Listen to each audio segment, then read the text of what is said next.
Well, we saw the pressures on Theresa May earlier this week when Eurosceptics were upset when the Cabinet agreed the so-called backstop solution for Northern Ireland.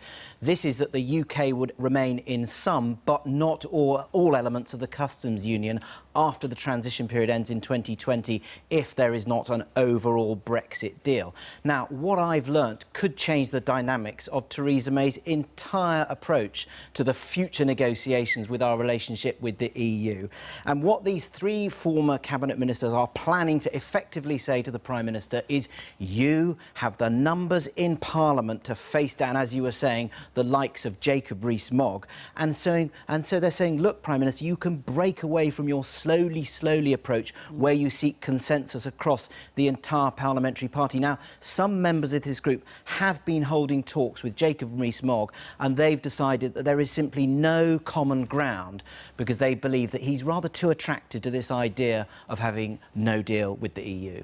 So what is your sense now, Nick, of what's actually going on beneath the scene? Well, what I've learnt is that these former ministers do have at least one supporter in very high places. I'm told by, according to one witness, that at a recent meeting of the Brexit Cabinet Subcommittee, Julian Smith, who is the chief whip, basically turned to those 11 ministers and he said, get real, look at the numbers in Parliament. Now, it's important to say that this group that we're talking about, these former ministers, are Remainers, but they do have some Leavers. I've spoken to some Leave supporters who support them.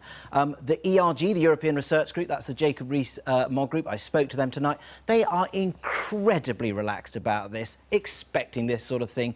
And their view is that there are 7 Brexit-supporting Conservative MPs who are not in their group who have said that if Theresa May does a deal that they do not like, they will stop supporting her, and so her parliamentary majority would go. So look, I've been looking at the thinking of these former ministers.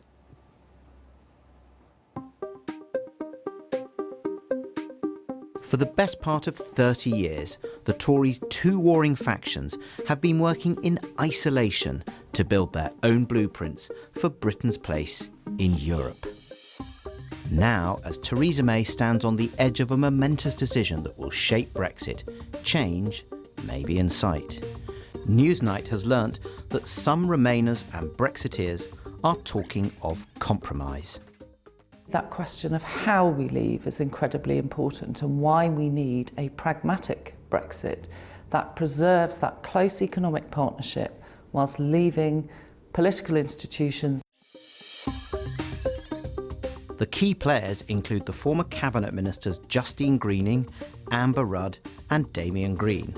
These former Remain supporters know their work will be undermined if it's seen as one-sided, and so they are teaming up with Leave supporters. The aim? To marginalise the outliers at either end of the Remain and Leave spectrum. They now see no chance of finding common ground with the likes of Brexiteer Jacob Rees-Mogg, and if Boris Johnson walked out of the cabinet, so be it. The arch Remainer Dominic Grieve is also in the sights of some. As the two sides try to bridge the gap, one Tory grandee told me their work should be seen as a dive for the middle ground with one very simple aim: to show the centre of gravity lies with Leavers and Remainers who are prepared to compromise. And that is designed to give Theresa May the space to cut a deal without the support of Jacob Rees-Mogg and possibly even some members of her cabinet. My constituents don't like cabinet ministers openly rubbishing the plans of the Prime Minister in public. They want a sensible and considered compromise, and I think those that are arguing from an ideological perspective are in the wrong place compared to the vast majority of us in Westminster. And these middle ground Tories believe they have the numbers in Parliament to reject no deal with the EU.